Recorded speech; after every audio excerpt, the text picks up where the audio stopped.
Ďakujem Ríšovi za uvedenie tohto nášho dnešného stretnutia aj za predstavenie. Ja sa ako tak pozerám na vás, s viacerými poznám aj osobne, takže sa nevidíme dneska prvýkrát, čo som rád, že ste si našli chvíľu v strede hektického uponáhlaného týždňa a že teda môžeme dneska sa takto porozprávať, obhliadnúť troška aj dozadu a zároveň možno si zaveštiť smerom do budúcnosti. Ja mám tak na úvod na vás takú otázku, že ako vy vnímate postavenie ľudí inej sexuálnej orientácie v súčasnosti na Slovensku? Čo vás tak prvé napadne, možno, že máte vlastné skúsenosti? Čo sú také prvé myšlienky, ktoré vám prejdú hlavou, keď sa zamyslíte, práve ide o tú prvoplánovosť. Čo vás tak prvé napadne? Človek inej sexuálnej orientácie na Slovensku. Kľudne, ja keď vám ten psychológ otlačí toho motýla, teda otlačí tú machulu a vy tam vidíte motýla, tak mi povedzte, že čo vás také prvé napadne. Niekto. Skúste.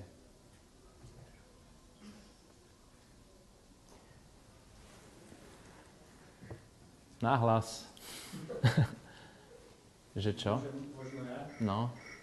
Že mňa napadne to, že je taká mediálna pretraktovaná téma v súčasnosti, či už to využívajú médiá na zaujatie divákov a teda je to téma, kedy sa s tým stretávam v takej úvodnej forme niekedy, že ľudia to radi pozerajú a snažia sa ďalky tým zaujať.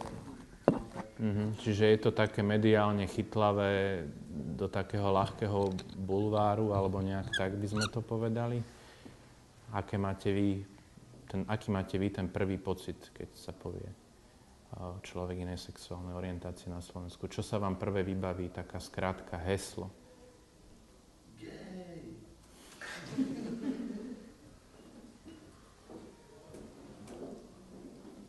Lebo ja mám pocit, že ja som taká generácia, že ešte som zažil aj november 89, to som mal vtedy 13 rokov, to sme akurát v 7. triede na základnej škole prechádzali z ruštiny na angličtinu.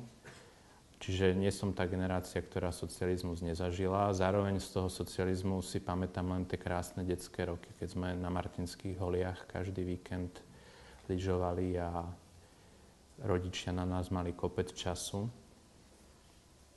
Ale niektorí ste tu aj takí, ktorí už si socializmus nepamätáte a zase niektorí ste takí, ktorí si z neho pamätáte až moc.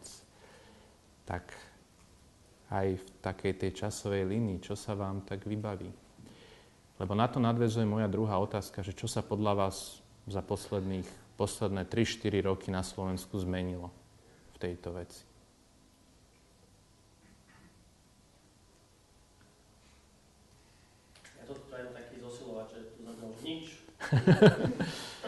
Ale nie, ja si myslím, že je to trošku také menej tabuizované.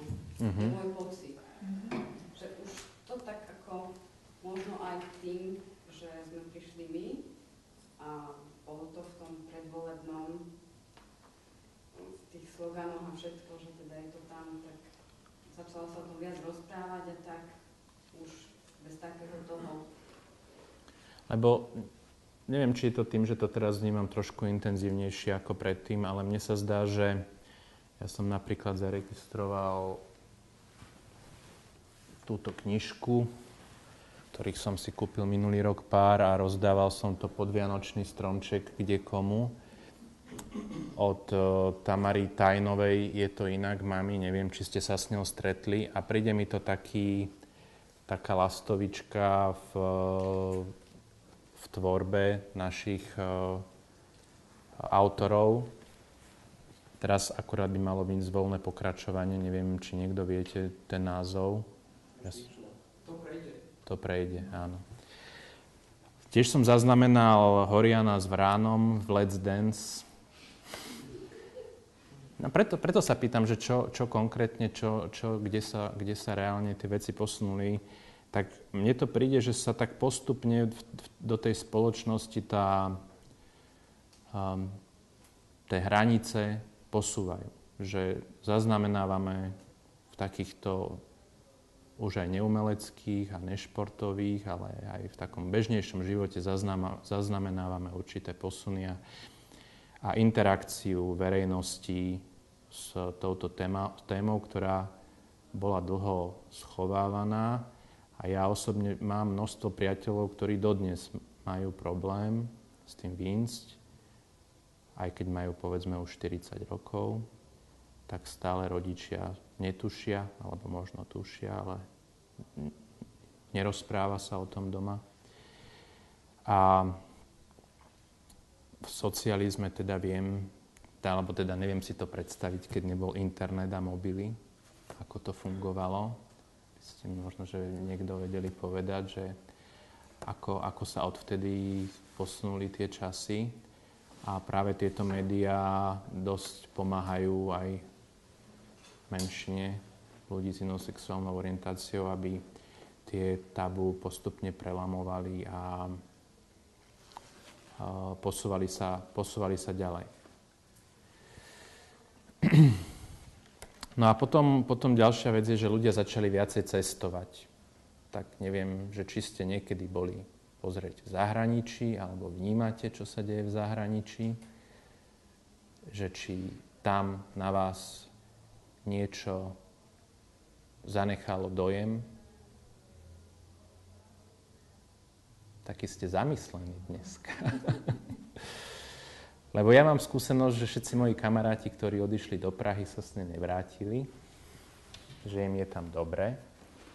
Podobne sa vyjadrujú o Berlíne a o Londýne. Čiže mám taký pocit, že nás aj naši najbližší susedia pomerne dosť predstihli. A keď už hovoríme o susedoch, tak v podstate okrem Českej republiky máme to, o čom sa ideme dneska rozprávať, registrované partnerstvo v celku čerstvo už aj v Rakúsku.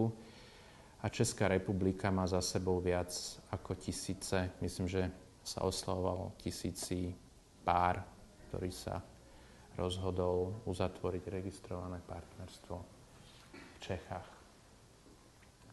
Myslíte si, že medzi Českom a Slovenskom je veľký kultúrny rozdiel? V čom podľa vás spočíva to,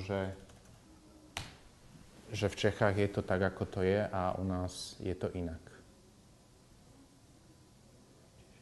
Príliš konzervatívne Slovensko, príliš veľa katolíkov, prepáčte, nechcem sa nikoho dotknúť. To je ten hlavný rozdiel medzi Slovenskom a Českom. Ja som produkt federálneho manželstva. Ja to vnímam tak nejak z obidvoch strán, lebo môj otec je Čech a moja mama je Slovenka. Takže mám vlastne aj také priezvisko, že niektorí ho ťažko vyslovujú.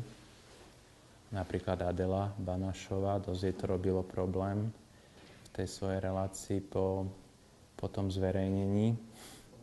Ale podarilo sa, myslím, na 4. pokus.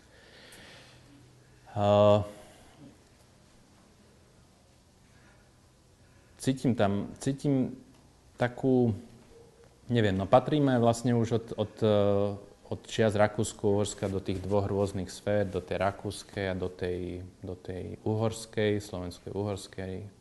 Česko je v rakúskej sfére a naozaj tá báza ľudí, ktorí rozmýšľajú o týchto veciach, keď sa spýtate bežne v ankete mladých ľudí, starších ľudí, tak myslím, že je to prijatie také iné. A teraz otázka je, že či je to otázka mentality, alebo je to otázka toho, že sme zatiaľ ustrnuli na určitom stupni vývoja, alebo sme urobili niekde chybu. Môžeme sa z toho poučiť, alebo sme proste špecifickí a musíme si hľadať vlastnú cestu. Podľa mňa je chyba aj v tom, že veľmi veľa aktivistov v rámci tej našej komunity si urobilo veciach sú osobnú kampaň. Osobnú kampaň v rámci politiky. Povedáme na to, že je to mentalitou predovšetkým. Mentalitou. Lebo mentalita je pomerne daná vec, čiže potom sa bavíme o iných východiskách.